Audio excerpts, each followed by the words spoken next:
Ką šiandien deginsim ant laužo? Kai tokie veikėjai kaip Dominykas Kubilius, kaip Šarūnas Jasiukevičius, kaip Jonas Ohman, Edmundas Jakilaitis, Tapinas. Žiūrėsim visą pilną video, nes mane iškart sudomina, kai pamatau tokią rimtą su rauktais antakiais celofaninės lėlės grimasą.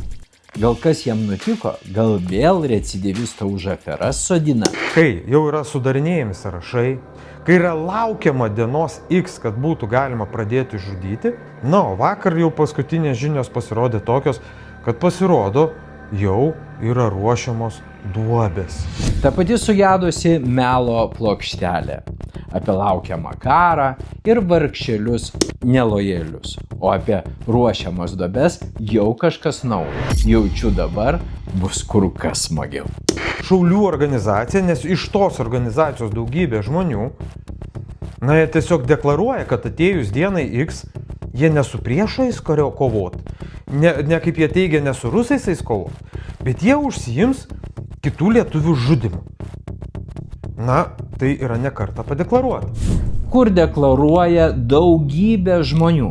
Kas teigia?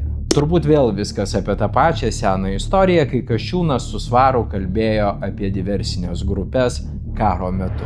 Čia pamenat, pradžioje verkšleno celofaninė lėlė, kad žodžio laisvės jam nėra. Melą iki šiol recidivistas gali skleisti nevaržomai. Šiandien yra puikiai proga pakviesti visus jūs į kongresą, kurio data bus paskelbta netrukus. Mums visiems reikia jau pradėti kalbėti ir tartis, ką daryti, kai jie ateis mūsų žudyti. Regelskiui melo žodžio laisvė jau atimta. Uždrausta naudotis visais socialiniais tinklais. Dar vienam melagiui Lobovui tai irgi gresia. Dėkui teisėsaugos institucijoms. Klausomės toliau. Kai tokie veikėjai kaip Dominykas Kubilius, kaip Šarūnas Jasiukevičius, kaip Jonas Ohman, Edmundas Jakilaitis, Tapinas, beje jo retorikoje to retai tenka išgirsti. Andriau, reiktų pasitempti.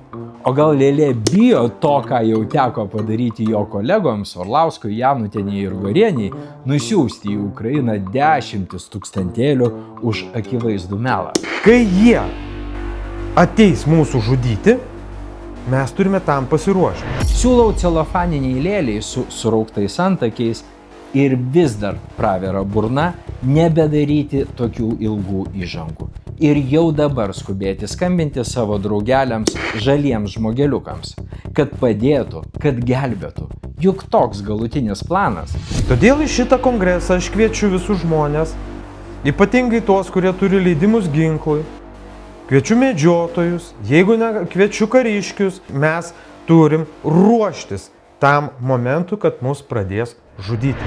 Nacistai lietuviai rengėsi žudyti kitaip, kabutėse manančius. Puikus pretekstas Krymo istorijai, ane? Žydai nebuvo pasiruošę ir jie netikėjo prieš Antrą pasaulinį karą ir kad Antro pasaulinio karo metu juos žudys. Todėl įvyko toks masinis genocidas. Aš manau, šito reikia nepadaryti tos klaidos, kurią padarė žydų tauta.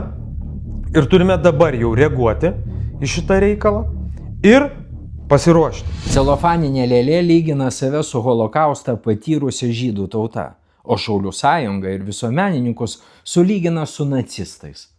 Čia tik šiaip užakcentuoju, nes pridurti jau nebėra ką. Tie patys, kurie deklaruoja, kad ateis mūsų žudyti, jie gali mums atjungti internetą, jie mums gali atjungti elektrą, kad jiem būtų lengviau tiesiog ateiti ir mus nužudyti. Užsimerkite ir įsivaizduokite tokią antraštę. Teismo sprendimu celofaniniai lėliai buvo ne tik uždrausta naudoti socialiniais tinklais, bet ir atjungta elektra. Koks jausmas? Galbūt reikia įsigyti tam tikras ryšio priemonės, nes internetas gali būti atjungtas.